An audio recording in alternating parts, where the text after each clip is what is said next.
안녕하세요. 순간의 선택으로 인생이 바뀐 50대 여자입니다. 늘 사연을 듣기만 하다 큰맘 먹고 이렇게 컴퓨터 앞에 앉아 글을 적어보네요. 제 지난했던 인생이 순식간에 역전된 얘긴데요. 마지막에 충격적인 반전과 통쾌한 사이다가 준비돼 있으니 꼭 끝까지 들어주세요. 그럼 잘 부탁드립니다. 제가 살아온 삶은 거센 파도가 몰아치는 바다처럼 한시도 평온한 날이 없었는데요. 그래도 유년 시절만큼은 제법 행복하게 보냈어요. 세탁소를 운영하는 부모님 슬하에서 외동딸로 태어나 나름 남부럽지 않게 컸죠. 아빠는 다정하고 가정적인 사람이었고요. 엄마는 조금 엄한 편이었지만 역시 아빠와 마찬가지로 저를 넘칠 만큼 사랑해 주셨어요. 벌써 수십 년도 더 전의 일이지만 아직도 기억에 생생해요. 부모님과 평상에서 삼겹살을 구워 먹던 일, 경포대로 여름 휴가를 떠났던 일, 겨울철에 뜨끈한 아랫목에 다 같이 누워 귤을 까먹던 일. 무엇 하나 잊히지 않는 소중한 기억이네요. 하지만 행복은 그리 길지 않았어요. 순식간에 찾아온 재앙이 저희 부모님을 차례대로 앗아갔죠. 그 얘기를 풀어놓기 전에 여러분에게 한 가지 묻고 싶은 게 있어요. 여러분은 악마가 있다고 믿으시나요? 만약 믿는다면 악마는 어떤 얼굴을 하고 있을 것 같나요? 저는 악마를 믿어요.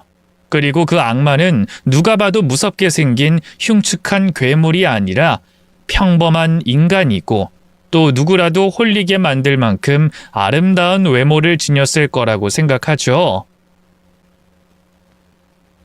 갑자기 왜 이런 말을 꺼내냐고요?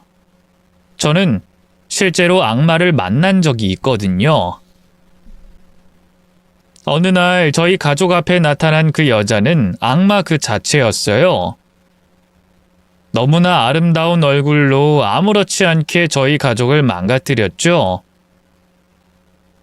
그 여자는 토박이가 대부분이던 저희 고향에서 흔치 않은 뜨내기였는데요. 동네 작은 다방에서 커피 배달하는 일을 했죠. 어른들이 제 앞에서 쉬쉬하긴 했지만 좋지 않은 일을 한다는 것쯤은 어린 저도 알 수 있었어요. 동네 아주머니들이 그 여자만 나타나면 눈을 흘기며 저희를 못 다가가게 했거든요. 물론 저희 아빠는 그런 다방 여자와 노닥거리는 부류의 남자는 아니었어요. 세탁소 일과 엄마밖에 모르는 사람이었으니까요. 하지만 그 여자가 언젠가부터 저희 세탁소를 이용하면서 접점이 생겼어요. 그 여자가 옷을 맡기러 올 때마다 아빠는 살갑지도 그렇다고 차갑지도 않은 태도로 그 여자를 대했죠. 여느 손님들에게 그러듯이 말이에요. 그래서 아직도 모르겠어요. 도대체 그 여자가 왜 그렇게까지 저희 아빠에게 빠져버렸는지 말이죠. 제가 그 사실을 알게 된 건 9살 되던 해 여름이었어요. 평소보다 학교가 일찍 끝나서 바로 세탁소로 달려갔는데요. 엄마는 어디 갔는지 보이지 않고 아빠가 그 여자와 대화를 나누고 있었어요. 그런데 그 얼굴이 평소와 달리 몹시 격양돼 있었죠. 그만 좀 하시죠. 전 가정이 있는 몸입니다. 근데 대체 왜 이러는 겁니까? 전 그쪽한테 아무 감정 없다고 몇 번 말해요. 거짓말. 내가 꼬셔서 싫다는 남자는 지금까지 한 번도 못 봤어요. 관심 끌려고 일부러 튕기는 남자는 있었어도 싫다 하던 놈도 결국엔 나한테 푹 빠졌거든요. 태영 씨라고 뭐 다를 것 같아요? 내가 잘해줄 테니까 언제 우리 가게로 커피 마시러 와요. 응? 싫다고요? 자꾸 이렇게 귀찮게 굴면 경찰에 신고하겠습니다. 아빠의 매서운 거절에도 여자는 깔깔깔 웃을 뿐이었어요. 신고? 뭐라고 신고하게요? 뭐 내가 자꾸 귀찮게 쫓아다닌다고? 이래서 잘생긴 남자는 피곤하다고? 참나. 적당히 좀 튕겨요. 너무 튕기면 매력 없으니까. 여자는 교태로운 미소와 함께 아빠의 어깨로 슬쩍 손을 뻗었어요. 그 모습을 보고 본능적으로 불안해진 저는 큰 소리로 아빠를 불렀죠. 아빠, 지금 뭐해? 나왔어! 뒤늦게 제 존재를 눈치챈 아빠는 소스라치게 놀랐어요. 반사적으로 자기 어깨를 주무르는 여자의 손을 털어내곤 거칠게 밀어버렸죠. 그런데 당황해서 힘 조절을 미처 못했던 걸까요? 여자는 그대로 요란하게 바닥으로 굴러버렸고요. 황망한 표정으로 아빠를 올려다봤죠. 하지만 아빠는 그런 여자에게 또 한 번 매몰차게 입을 열었어요. 이만 가세요. 또 한 번 찾아오면 그땐 소금 뿌려버릴 테니까. 수연아, 거기 있지 말고 이리 와. 저는 한달음에 아빠에게 달려가 안겼어요. 그리고 그 상태로 뒤를 돌아본 순간 그대로 얼음이 돼버리고 말았죠. 그도 그럴 게 여자가 너무나 무시무시한 눈길로 아빠를 쏘아보고 있었거든요. 그 눈빛이 어찌나 살벌하던지 등골이 오싹할 정도였죠. 하지만 아빠는 아랑곳하지 않았어요. 어쩌면 제가 있어서 더 그랬는지도 모르죠. 이만 가세요. 그리고 다신 찾아오지 마세요. 더는 손님으로도 받지 않을 거니까 다른 세탁소 가보세요. 아빠는 저를 안고 매몰차게 등을 돌렸어요. 그리고 무슨 일이냐고 묻는 제게 아무것도 아니라고 둘러댔죠. 저는 아빠의 가슴에 얼굴을 파묻은 채 여자의 눈치를 살폈어요. 여자는 한참 더 아빠를 노려보다가 그대로 몸을 일으켜 사라져버렸습니다. 저는 여자가 다신 오지 않을 거라고 생각했어요. 보통 사람이라면 정이 떨어져 버릴 만한 홀대였으니까요. 하지만 이후에도 여자는 계속해서 세탁소를 찾아왔어요. 아빠가 받아주지 않으니 그 앞에서 하루 종일 서 있었고요.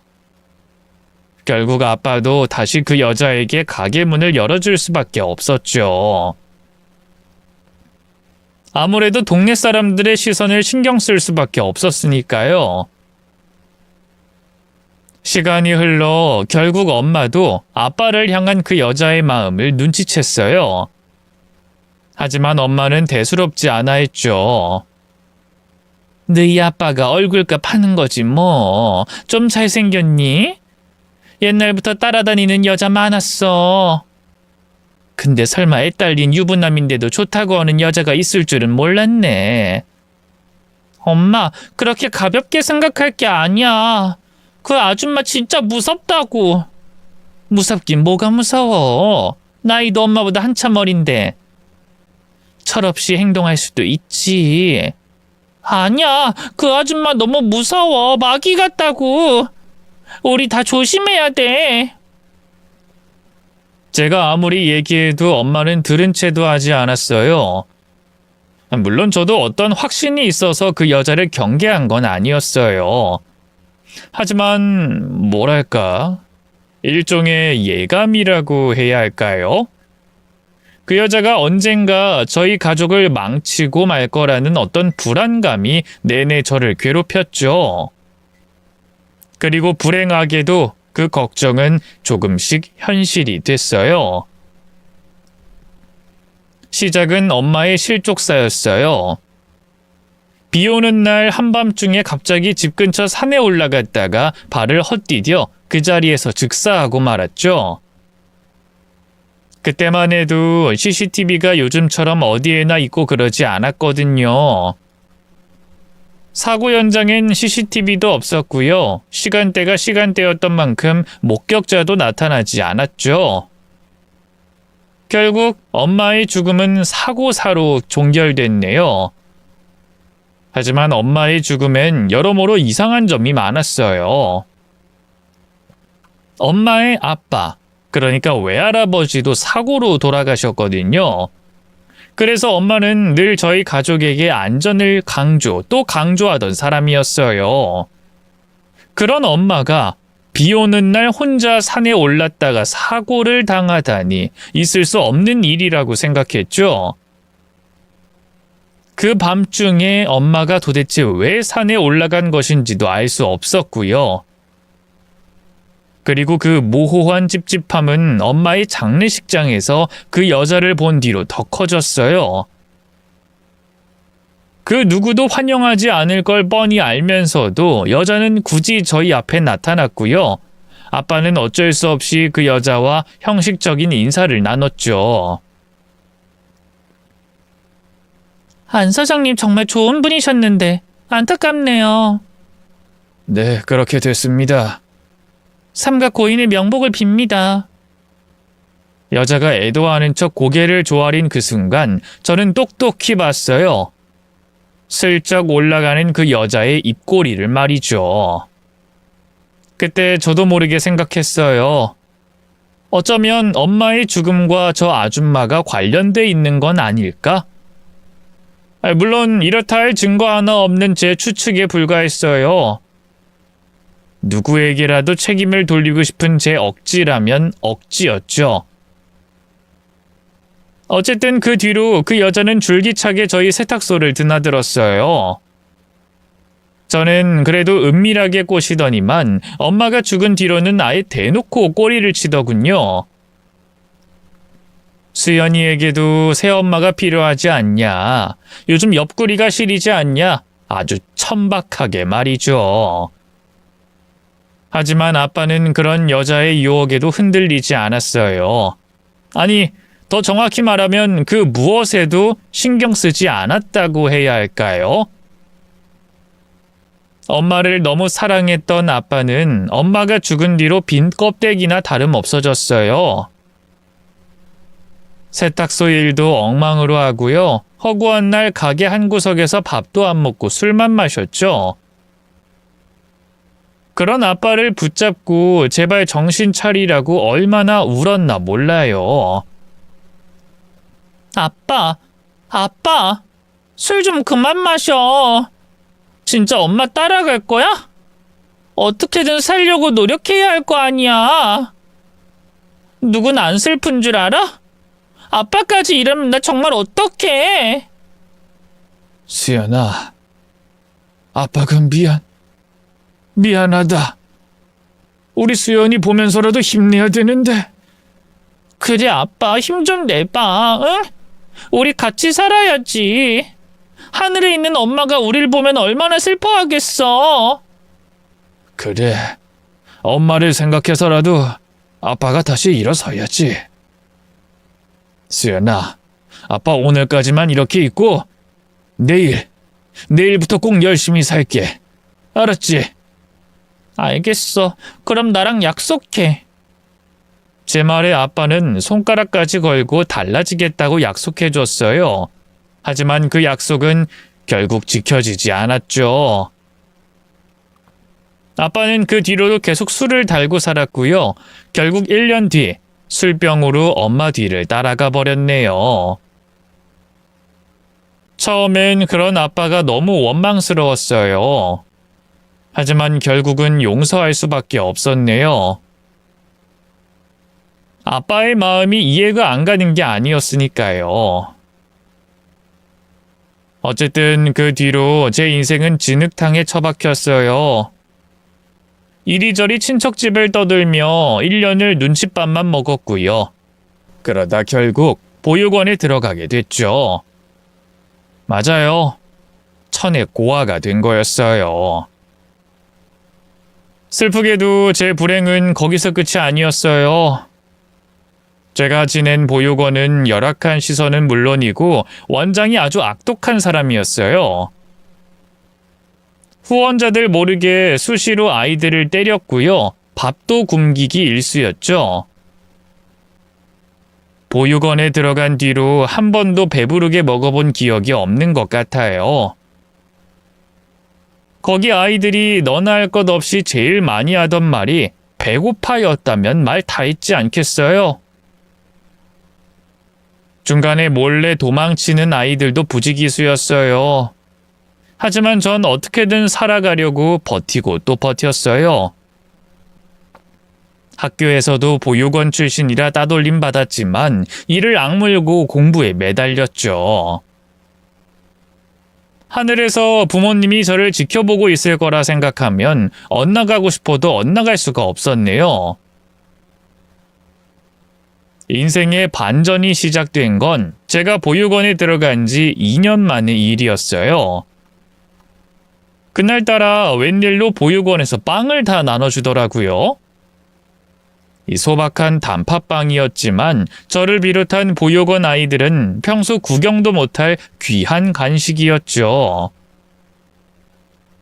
경건한 마음으로 화장실에 가서 손부터 씻고요.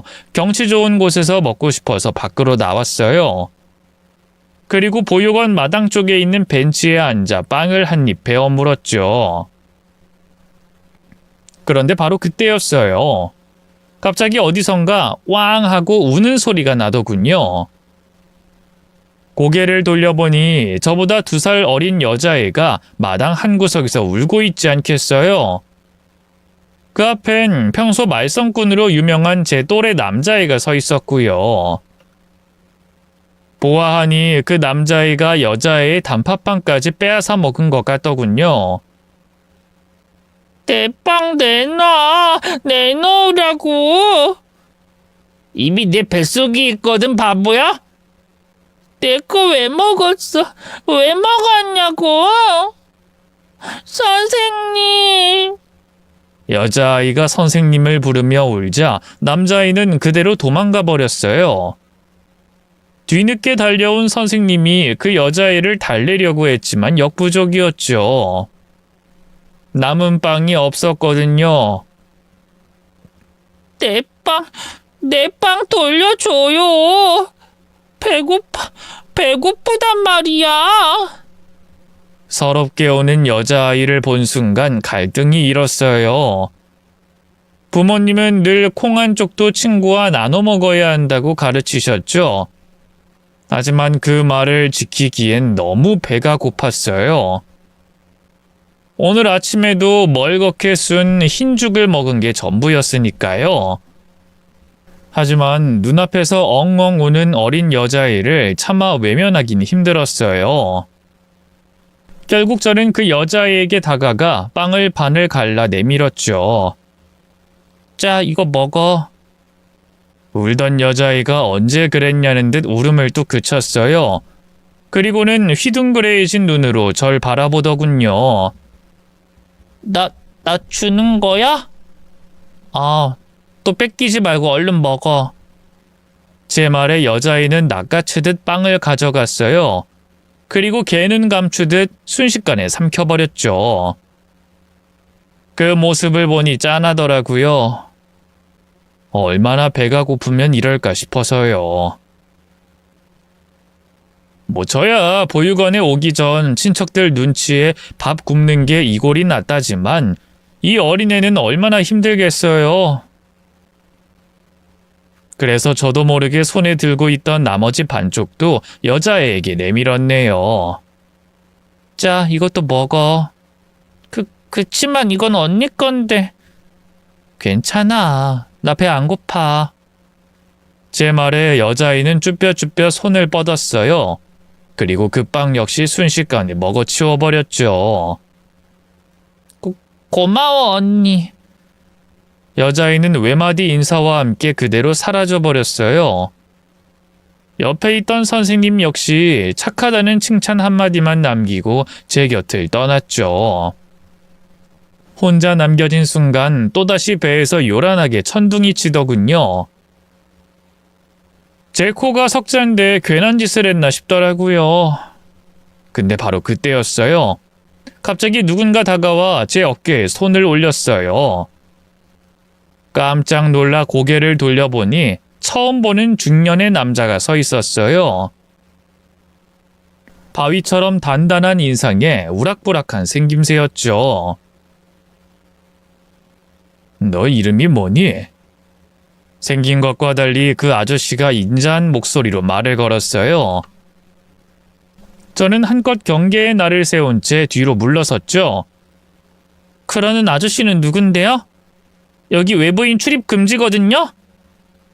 제 되바라진 대꾸에 저 멀리서 원장 선생님이 사색이 돼선 달려왔어요. 강수연, 너 이분이 누군 줄 알고... 죄송합니다, 회장님. 이 녀석이 원체 버릇이 없어서... 원장 선생님이 웬만해선 그렇게 굽신대는 사람이 아니거든요. 그제야 알았어요. 그 아저씨가 몇 안 되는 우리 보육원 후원자라는 걸 말이죠. 원장 선생님의 태도를 보건대 꽤 많은 돈을 내고 있는 게 분명했죠. 어쨌든 그 아저씨가, 아니 그 회장님이 다시 제게 말을 걸었어요. 아까 보니까 네 몫의 빵을 다른 애한테 나눠주던데 배가 안 고팠니? 뭐라고 대답해야 할지 망설여졌어요. 솔직하게 대답하기엔 옆에서 도끼 눈을 하고 있는 원장 선생님이 무서웠죠. 하지만 용기를 내보기로 했네요. 아니요, 배고파요. 아시는지 모르겠지만 여긴 밥을 너무 적게 주거든요.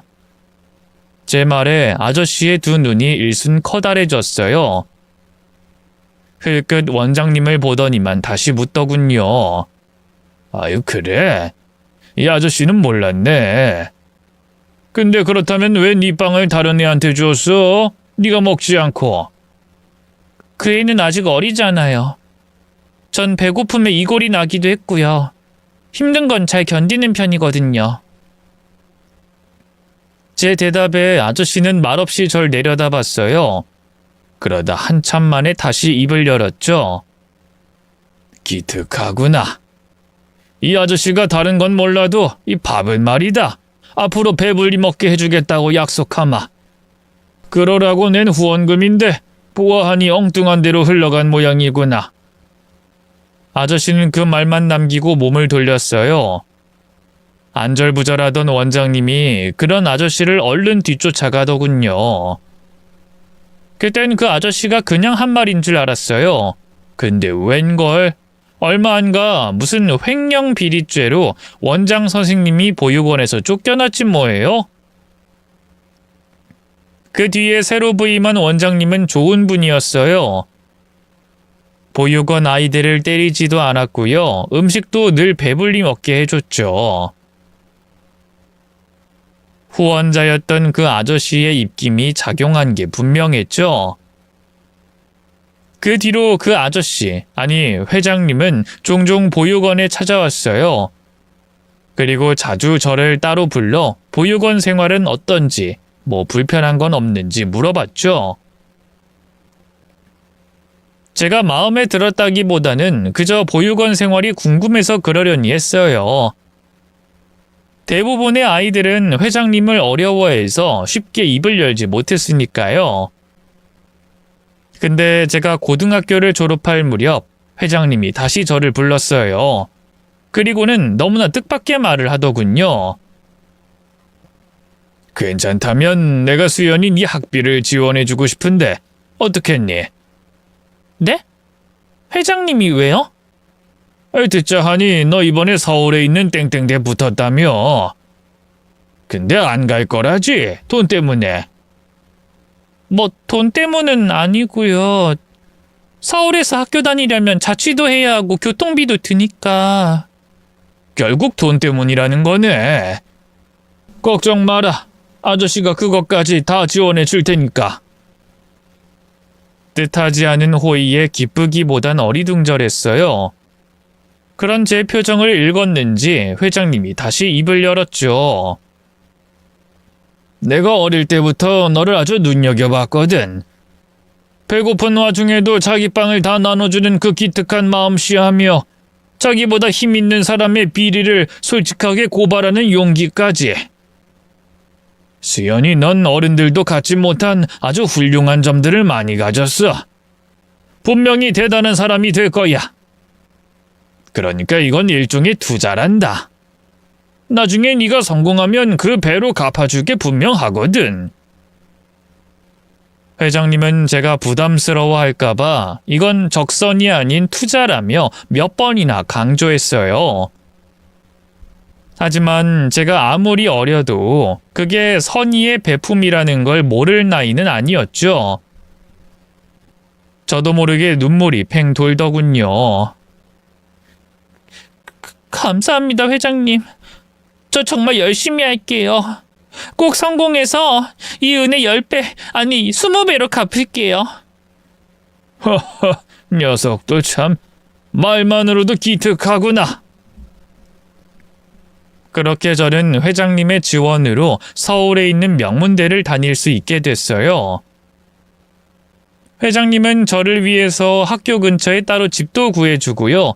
후원조로 다달이 생활비도 보내주셨죠.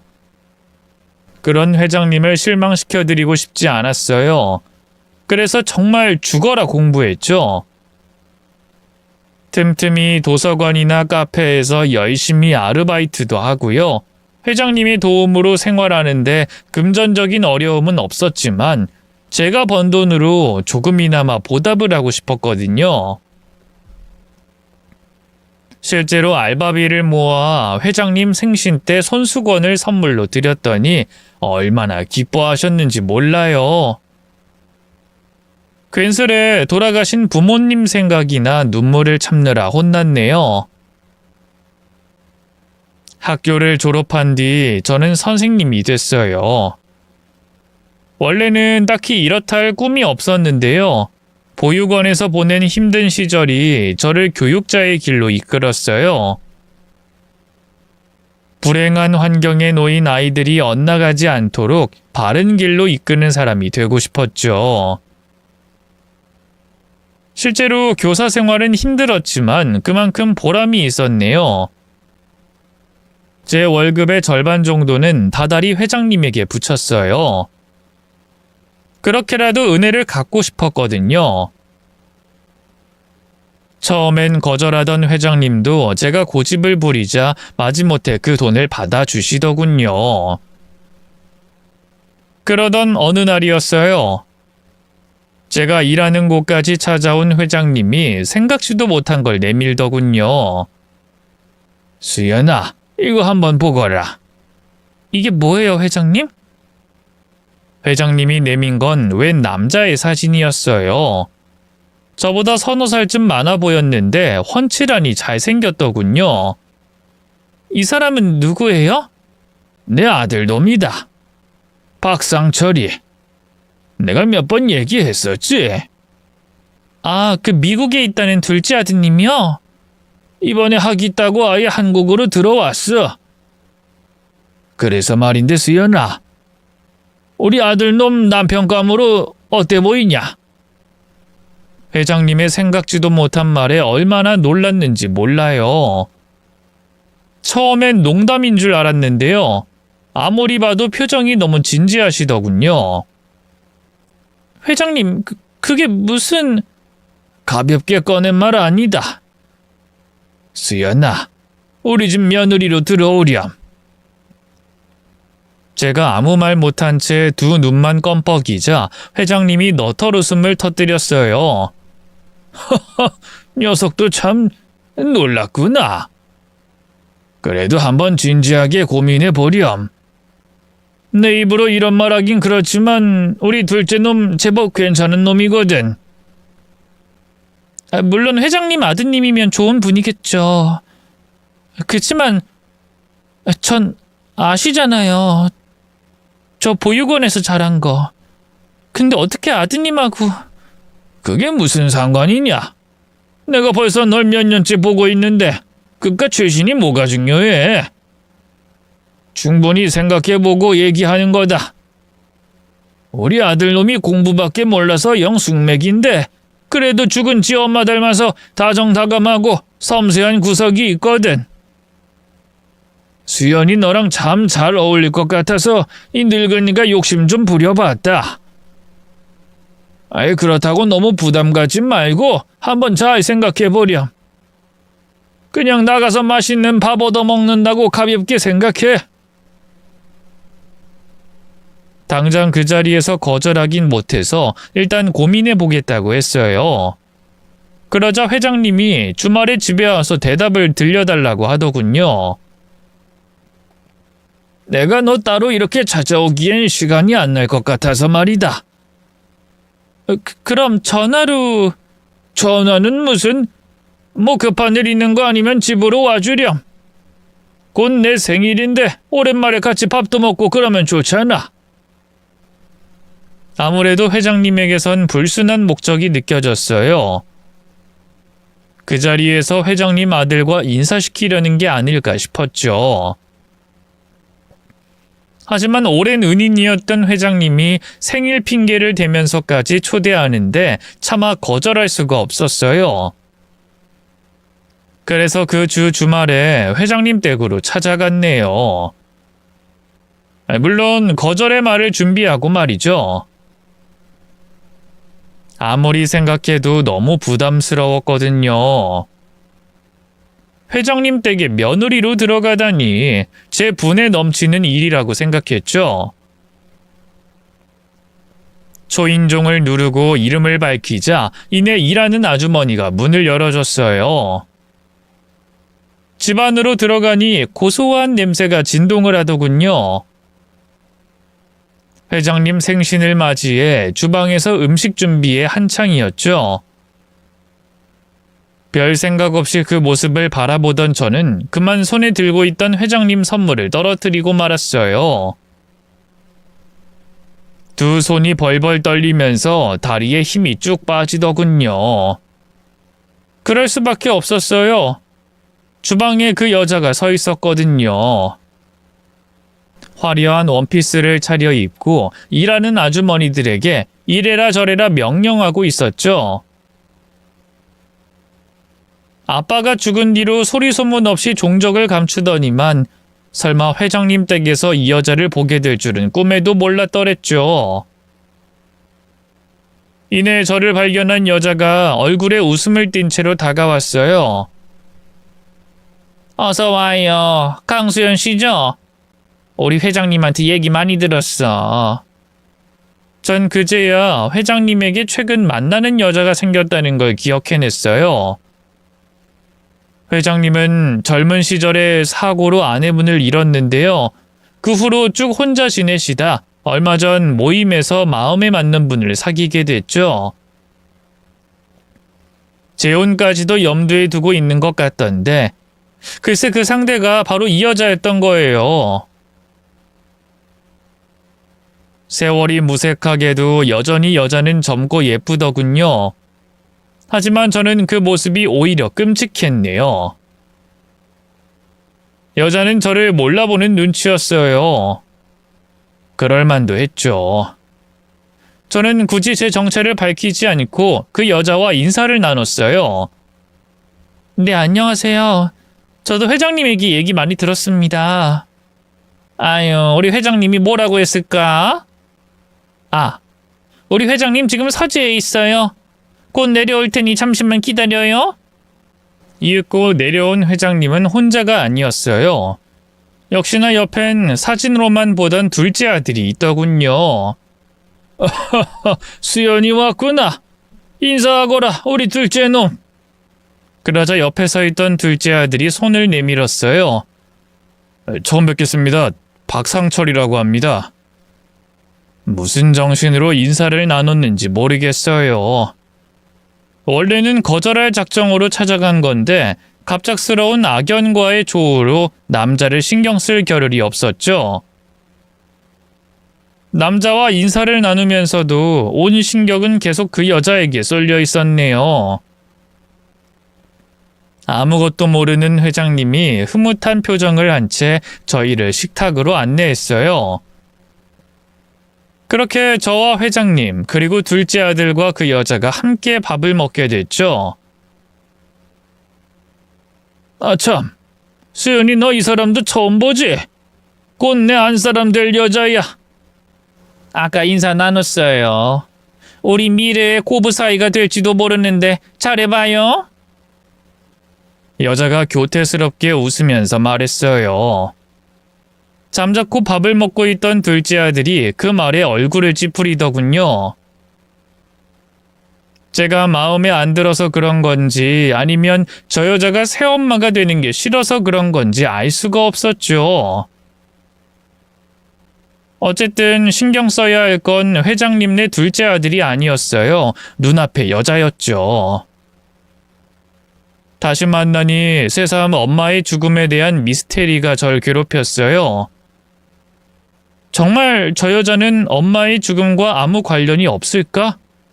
대체 엄마 장례식장에서 왜 그렇게 웃었던 걸까? 여자의 입으로 그날의 진실을 듣고 싶었어요. 하지만 도무지 방법이 없더군요. 제 정체를 밝힌다고 하면 더욱더 입을 다물어 버릴 게 분명했고요. 고민하던 제 눈에 문득 와인잔이 눈에 들어왔어요. 회장님이 애주가라 평소 술을 즐겨 드셨거든요. 이거다 싶더라고요. 때마침 제가 가져온 선물이 고급 양주였어요. 회장님, 제가 가져온 양주 한 잔 어떠세요? 오늘같이 좋은 날 좋은 술이 빠질 수 없잖아요. 아하, 좋지. 수연이 네가 웬일이냐? 술이라고는 질색하던 애가. 회장님이 사람을 시켜 새로 술상을 차리게 했어요. 다행히 그 여자도 빼지 않고 함께 어울려 주더군요. 주거니 받거니 하면서 그 여자가 술잔을 비울 때마다 계속 술을 따랐어요. 제가 술을 즐겨 마시진 않지만 그래도 돌아가신 엄마를 닮아 주량이 제법 센 편이었거든요. 제일 먼저 둘째 아들이 더는 못 마시겠다며 일어나 가버렸고요. 뒤를 이어 회장님도 술에 취해 잠들어 버렸죠. 남은 건 그 여자와 저뿐이었는데요. 보아하니 그 여자도 이미 잔뜩 취한 상태였어요. 아이, 수연씨 보기보다 잘 마시네. 그래요? 감사합니다. 아주머니도 잘 드시네요. 제 말에 여자가 눈을 치켜떴어요. 어머, 아주머니라니? 회장님 말 못 들었어? 나 곧 이 집안 안주인 될 사람인데 어머님이라고 제대로 불러줄래? 아이, 뭐 하긴 뭐 아직 수연씨가 우리 집 며느리가 될지 안 될진 모르는 일이지만. 아이, 수연씨 보육원 출신이라며? 고아가 이 집 며느리로 가당키나 해? 회장님도 둘째 아들도 없어서일까요? 여자는 꾹꾹 누르고 있던 천박한 본성을 다시 드러내기 시작했어요. 사람 좋은 얼굴로 웃을 땐 언제고 보는 눈이 없다고 생각하자 바로 저를 무시하더군요. 회장님 제안 설마 받아들일 건 아니지? 사람은 분수에 맞게 살아야 하는 거야. 괜히 욕심내지 말라고. 네, 안 그래도 오늘 회장님 제안 거절하려고 온 거예요. 일단 여자의 기분을 맞춰주려고 순순히 대답했어요. 그리고 엄청 젊어 보인다는 둥, 왜 이렇게 예쁘냐는 둥 계속 칭찬하면서 술을 따랐죠. 단순한 여자는 금세 기분이 좋아지더군요. 수연 씨가 사람 볼 줄 아네. 어디 가면 다들 내 나이로 안 봐. 20대인 줄 아는 사람도 있다니까. 그럴 것 같아요. 회장님 만나기 전엔 남자들한테 인기도 많았죠. 못 꼬신 남자가 없을 것 같은데. 너무 부러워요. 아이, 그럼 내가 못 꼬신 남자는 하나도 없지. 아, 생각해보니까 하나 있던가? 죽어도 안 넘어오던 놈이 하나 있었는데. 여자의 말에 저도 모르게 신경이 곤두섰어요. 하지만 내색하지 않고 다시 여자의 잔에 술 한 잔 따라주며 은밀하게 물었죠. 그래요? 그게 누군데요? 어머님 외모에 안 넘어간 남자가 있다니 상상이 안 가요. 이건 우리 회장님한테 절대 말하면 안 돼. 아유, 그 진짜 잘생긴 남자가 하나 있었는데 유부남이었거든. 근데 자기도 알겠지만 원래 남자들은 처자식이 있든 말든 어떻게든 예쁜 여자한테 수작 걸잖아. 아이 근데 그 남자는 그런 게 없는 거야. 아 그게 괜히 꼴이 나서 어떻게든 꼬셔보려고 했거든. 다방 언니하고 내기하기도 했었고 100만 원이었나? 꽤 크게 판돈까지 걸었었지. 그제야 여자가 왜 그렇게 저희 아빠한테 집착했는지 알겠더라고요. 충격적인 진실은 거기서 끝이 아니었어요. 완전히 고주망태가 된 여자는 제가 묻지 않아도 술술 과거를 털어놓더군요.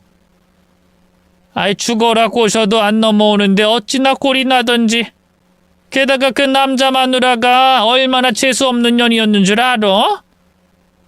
아이 한 번은 나한테 자꾸 이러면 사람들이 안 좋게 볼 거라는 등 얼른 좋은 남자 만나라는 등 착한 척 하더라고. 내 남편 넘보지 말라고 머리채 잡아도 모자랄 판에 말이야. 내가 다방에서 커피나 파는 년이라고 얕본 거지. 아, 지금 다시 생각해봐도 잘 죽었어, 그녀는. 그 남자 와이프가 죽었어요? 아, 그래. 아, 내가 일부러 그런 건 아니야. 나도 정말 죽을지는 몰랐다고. 아, 뒷산으로 불러서 그냥 겁만 주려고 했던 건데 그 여자가 지레 놀라서 미끄러진 거야. 비가 엄청 많이 오는 날이었거든.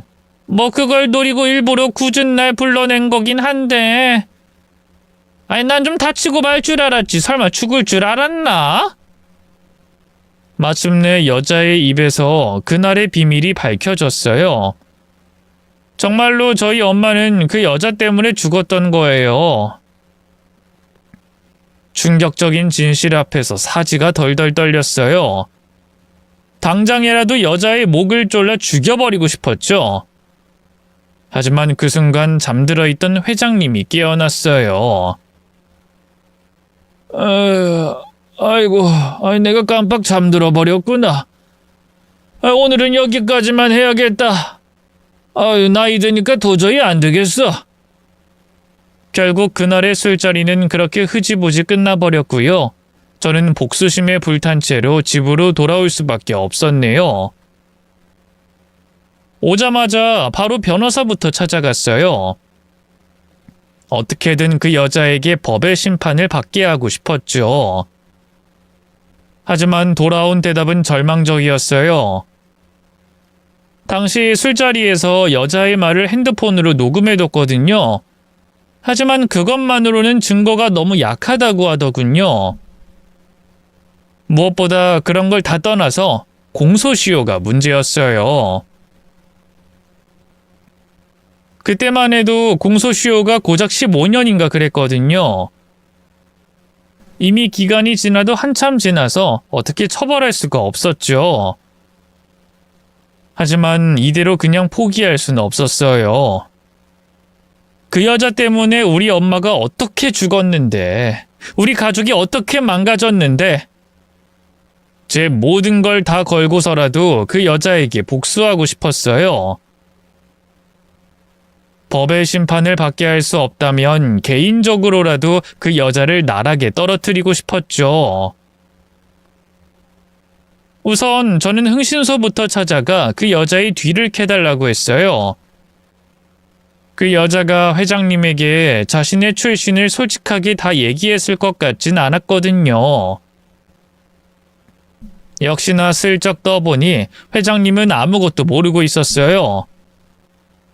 그 여자가 다방 출신이라는 것도, 이 남자 저 남자 만나고 다니면서 문란하게 살았다는 것도 말이죠. 내가 뭐 부자라고 해봐야 대단한 재벌집도 아니고 그냥 자식놈들한테 물려줄 사업체가 좀 있다 뿐 아니겠냐. 어차피 그 사람한테 뭐 콩고물 떨어질 게 하나도 없어요. 근데도 그 여자는 미련퉁이같이 나에 대한 마음 하나로 이 집에 들어온 거야. 자식놈들 눈총 때문에 많이 힘들 텐데 내가 그 사람한텐 참 미안한 게 많어. 그래서 굳이 결혼할 결심도 한 거고, 나 죽을 때 그래도 작은 상가 건물 하나는 물려줘야 하지 않겠어? 뭐 그 사람은 워낙 욕심 없는 여자라 됐다고 하지만 어쨌든 수연이 너 결혼해도 아무 걱정 말거라. 그 사람이 시집살이 시키고 그러진 않을 테니까. 얼마나 간사하게 굴었으면 회장님이 홀딱 넘어간 건지 회장님의 말을 듣고 있자니 기가 막히고 코가 막히더군요. 당장이라도 그 여자의 진실을 폭로하고 싶었죠. 하지만 아직은 때가 아니었어요. 그 여자를 바닥까지 무너뜨리기 위해선 더 준비가 필요했죠. 저는 흥신소에 더 많은 돈을 지급하고 여자의 뒤를 캐는 걸 서둘러 달라고 했어요. 그리고 결국 한 달 만에 여자의 어마어마한 과거에 대해서 알게 됐죠. 웬걸 여자는 이미 콩밥을 먹은 전적이 있었어요. 사기죄로 교도소에 1년 좀 넘게 있었더군요. 흥신소 사장 말로는 꽃뱀짓을 해서 남자들 등쳐먹다 그렇게 된 거라 하대요. 심지어 아들도 하나 있더라고요. 진작에 갖다 버려서 보육원에 있긴 했지만 말이죠.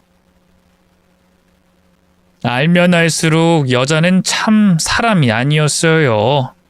그야말로 악마 그 자체였죠. 아니 악마라고 하는 것도 너무 그 여자를 치켜 세워주는 것 같아서 별로네요.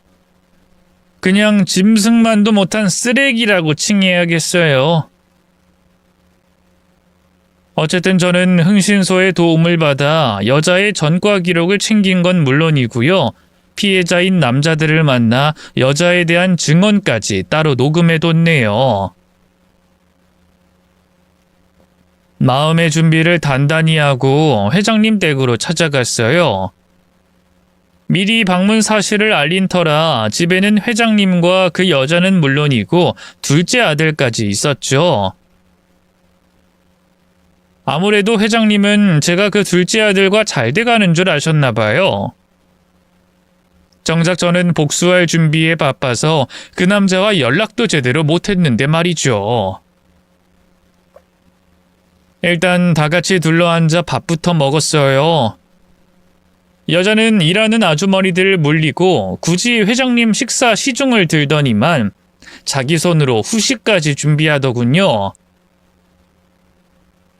회장님과 둘째 아들은 거실로 자리를 옮기고요. 저는 여자를 돕겠다면서 주방에 남았어요. 수연씨, 멜론 좀 깎아줄래? 여기 포도도 좀 씻어서 하나하나 껍질 제거하고. 여자는 회장님이 사라지자마자 바로 또 본색을 드러냈어요. 본인이 준비한다 해놓고는 손 하나 까딱 않고 절 부리더군요. 그 꼴이 역겨워 바로 입을 열었어요. 아직도 내가 누군지 모르겠어? 언제 알아볼까 싶었는데 정말 끝까지 못 알아보네? 제 갑작스러운 말에 여자의 표정이 경직됐어요. 그게 무슨... 수연씨 나 알아? 당연히 알지. 땡땡동 다방에서 커피 팔던 김정이마. 나 모르겠어? 네가 그렇게 목매던 세탁소집 사장딸 강수연? 제 말에 여자의 두 눈이 커다래진 것도 잠시. 이내 여자는 너무나 충격적인 반응을 보였어요. 저는 제가 정체를 밝히면 여자가 당황하거나 겁먹을 줄 알았거든요. 근데 웬걸 여자는 가소롭다는 듯이 피식 웃더군요. 아, 누군가 했네. 그 꼬맹이? 많이 컸다 얘? 어릴 땐 좀 예쁘더니만 자라면서 못생겨졌네. 너희 엄마 아빠가 그렇게 돼서 고아로 커 그런가? 너도 참 안 됐다. 안 됐다? 내가 고아가 된 게 누구 때문인데? 당신이 우리 엄마 죽인 거잖아. 당신이 우리 처음 만났을 때 술에 취해선 다 얘기했다고. 내가 가만히 있을 것 같아? 네가 가만히 안 있으면 어쩔 건데? 그래, 내가 그 여자 뒷산으로 불러서 실랑이 한 건 맞지. 근데 그게 벌써 언제적 일인데. 공소시효가 끝나도 옛 저녁에 끝났지. 역시나 여자도 공소시효에 대해서 알고 있었어요. 아무리 그래도 사람을 죽여놓고 이렇게 뻔뻔하게 나오다니 감정 하나 없는 괴물처럼 보이더군요. 이런 여자와 제 은인인 회장님이 엮이는 걸 더는 두고 볼 순 없다는 생각이 들었네요. 그래, 당신한테 법적인 심판을 할 순 없다는 건 진작에 알고 있었어. 그래서 내가 대신 당신을 심판할 거야. 전 여자를 두고 그대로 거실로 나갔어요. 그리고 아들과 대화를 나누고 있던 회장님 앞에 섰죠. 회장님, 저 드릴 말씀 있어요. 뒤늦게 달려온 여자가 허둥지둥 절 막아서더군요. 아니 수연씨, 지금 이게 뭐 하는 거야? 일단 안에 들어가서 나랑 얘기 좀 해. 왜? 회장님한테 얘기한다니까 이제 좀 겁이 나나 보지? 그러자 여자가 회장님의 눈치를 보면서 제게 낮게 읊조렸어요. 정신 차려. 회장님이 네 말을 믿을 것 같아? 우리 회장님이 나한테 얼마나 푹 빠졌는데 증거도 없이 니년 말을 믿어줄 것 같냐고. 글쎄, 그건 두고 볼 일이지. 전 여자를 밀쳐내고 다시 회장님을 향해 입을 열었어요. 회장님, 저희 엄마가 어릴 때 불의의 사고로 죽은 건 알고 계시죠? 근데 저희 엄마 그냥 사고로 죽은 거 아니에요. 이 여자가 죽인 거예요. 뭐? 아니 수연아, 갑자기 그게 무슨... 당황한 회장님이 저와 여자를 번갈아 쳐다봤어요. 저는 그런 회장님에게 이 여자와 얽힌 악연에 대해 전부 다 털어놨죠. 중간중간 그 여자가 막아서려고 했지만 절대 입을 다물지 않았네요. 저희 엄마요, 이 여자가 죽인 거예요. 지난번에 술자리에서 취해가지고는 전부 자기 입으로 털어놨다고요. 저희 아빠가 자기한테 안 넘어오니까 앙심을 품고 저희 엄마를... 어차피 이젠 이 여자를 법적으로 처벌할 순 없다는 거 저도 알아요. 괜한 알량한 복수심만으로 이러는 게 아니라고요. 그럴 거였으면 저 혼자 조용히 처리했죠. 하지만 회장님은 제 은인이시잖아요. 그러니까 전 회장님이 이런 여자와 결혼하는 걸 두고 볼 순 없어요. 제발 이 여자의 실체를 지금이라도 깨닫고 정리하세요. 제 말에 회장님은 아무 말도 하지 못했어요. 그러자 안절부절하던 여자가 얼른 회장님에게 다가가더군요. 회장님, 설마 얘 말 믿는 거 아니죠? 날 다른 사람하고 착각한 것 같은데 너무 당황스럽네요. 급기야 여자는 눈물까지 흘리면서 가증을 떨어댔어요. 그 모습이 어찌나 역겹던지 절로 언성이 높아지더군요. 그만 좀 해! 언제까지 그렇게 잡아댈 거야? 적어도 나한테 사과 한마디 정도는 해야 하는 거 아니야? 사과는 무슨 사과? 난 그런 적 없다니까? 증거 있어? 수연씨 증거도 없이 이렇게 사람 몰아가는 거 아니야. 난 수연씨 고아라고 해서 안타까운 마음에 잘해줬는데 대체 나한테 왜 이래? 어? 그놈의 증거가 없다고 누가 그래? 저는 보란듯이 품에서 핸드폰을 꺼내 지난 술자리에서 녹음한 파일을 재생했어요. 거기엔 여자가 자기 죄를 인정하는 목소리가 똑똑히 녹음돼 있었죠. 핸드폰에서 나오는 자기 목소리를 들은 여자의 얼굴이 파랗게 질렸어요. 아니, 대체 언제 녹음을... 이 여우 같은 년, 너 미쳤어? 왜 내 동의도 없이 멋대로 녹음을 해? 죽고 싶어 이년아? 흥분한 여자는 회장님 앞이라는 것도 잊고 본색을 드러냈어요. 전 이때다 싶어서 회장님에게 흥신소에서 받아온 자료를 내밀었죠. 이것도 보세요, 회장님. 저 여자 아들도 하나 있는데 보육원에 버려놓고 찾아보지도 않고요. 과거에 꽃뱀집 수차례에서 사기죄로 교도소에 복역한 기록도 있어요. 회장님에게도 의도적으로 접근한 게 분명해요. 다신 만나시면 안 돼요. 제가 내민 자료를 차근차근 들여다보던 회장님이 마침내 입을 열었어요. 내가 사람 보는 눈이 없었구나. 그 침통한 말에 여자가 비명처럼 말했어요.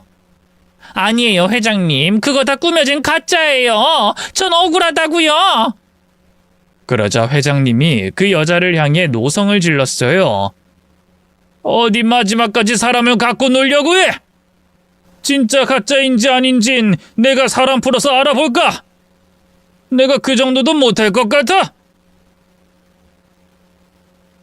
회장님의 말에 여자는 찔끔한 표정으로 입을 다물었어요. 그러더니만 갑자기 무릎을 꿇고 두 손을 모으더니 싹싹 빌기 시작했죠. 제 과거를 미리 말씀 못 드린 건 죄송해요, 회장님. 하지만 회장님에 대한 제 마음 하나만큼은 진심이에요. 모든 걸 알면 회장님이 절 버릴까봐, 그럴까봐 너무 두려웠어요. 그리고 수연 씨 엄마 그렇게 된 것도 일부러 그런 거 아니에요. 수연 씨 아빠가 하도 저를 쫓아다녀서 오해가 좀 생겼는데 그걸 풀고 싶은 마음에 대화를 좀 하려다 그만 수연 씨 엄마가 절 죽일 것처럼 달려들어서 밀친 거밖에 없어요. 제 불에 자기가 그냥 미끄러진 거지 제가 죽인 게 아니라고요. 여자는 마지막까지도 간악하게 혀를 놀렸어요. 그리고는 가련하게 눈물을 쏟아내는데 나이가 나이인데도 청초한 면이 있어 사람의 동정심을 자극하더군요.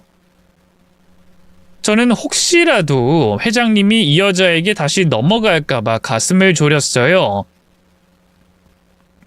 하지만 다행히 회장님은 그 정도까지 한심한 위인은 아니었어요. 애원하는 여자를 야멸차게 밀어내더군요. 당장 내 집에서 꺼져! 한 번만 더 내 앞에 나타나면 그땐 정말 가만 안 둘 줄 알아! 회장님 이러지 마세요. 제발, 전 회장님 사랑해요. 회장님 없이 못 산다고요. 시끄러! 그 입 닥치지 못해! 이 요망한 것! 급기야 회장님은 경호원들을 불러 여자를 강제로 집 밖으로 쫓아냈어요. 대문 밖에서 한창 시끄럽게 굴던 여자는 경호원들의 겁박에 결국 어디론가 사라져버렸죠. 수연아, 미안하지만 오늘은 이만 돌아가 주겠니? 내가 너무 혼란스러워서 말이다. 그럼요, 회장님. 이해해요. 몸조리 잘하시고 괜찮아지시면 연락 주세요. 저도 조용히 회장님 댁을 나와 집으로 돌아갔어요. 복수를 하고 나면 가슴이 시원해질 줄 알았는데 오히려 기분은 참담하기만 하더군요. 이럴 줄 알았으면 그냥 감옥 갈 걸 각오하고 여자를 죽였어야 했던 건 아닐지 뒤늦게 후회가 일더라고요. 하지만 이내 생각을 고쳐먹었어요.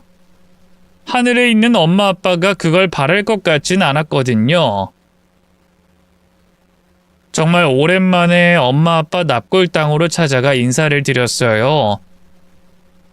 그 앞에서 한참을 울다 왔네요. 며칠 뒤 회장님이 절 찾아왔어요. 그리고는 연거푸 고맙다면서 고개를 숙이더군요. 네가 내 생명의 은인이다.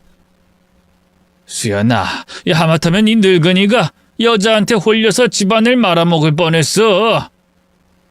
아이, 뭘요. 회장님이 그동안 제게 베풀어주신 은혜에 비하면 아무것도 아니죠. 그런 저를 뚫어져라 보던 회장님이 이윽고 다시 입을 열었어요. 좀 괜찮니? 그동안 많이 힘들었지? 아니에요. 이제 많이 괜찮아졌어요. 내가 대신 그 여자한테 복수 좀 더 해주랴. 아니요. 어차피 밑바닥 인생 사는 여자예요.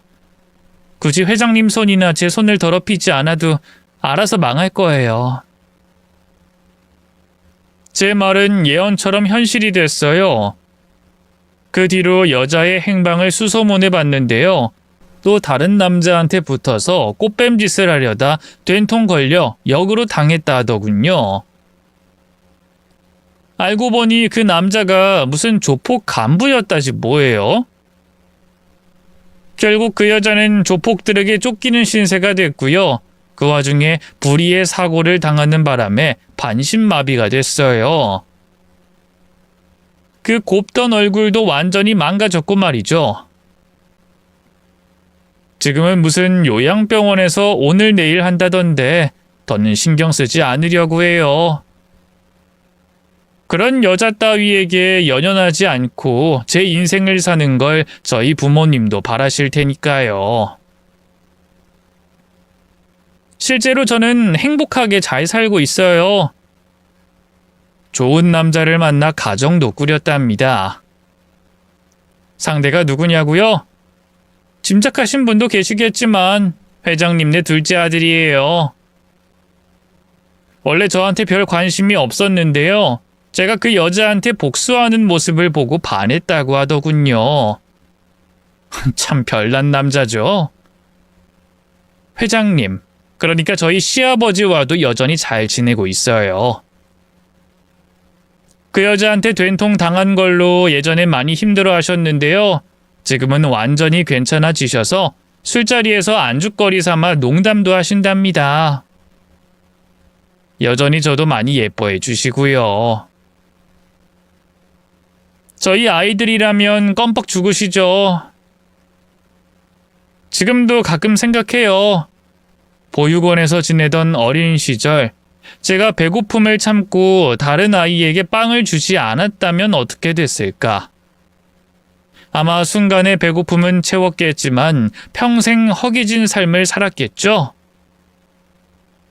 그때 다른 아이에게 빵을 주지 않았다면 시아버지도 절 눈여겨보지 않았을 테고, 그럼 그 여자를 다시 만날 일도 영영 없었을 테니까요.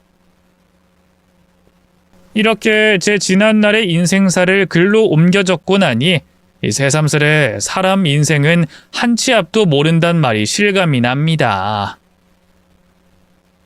혹시 이 사연을 듣고 계신 분들 중에 지금 힘든 시간을 보내고 있는 사람이 있다면 조금만 더 버티시길 바랍니다. 쥐구멍에도 볕들 날이 있다고 하잖아요. 저도 제 인생이 이렇게 풀릴 줄은 꿈에도 몰랐네요. 긴 얘기 들어주셔서 고맙습니다. 모두 건강하세요.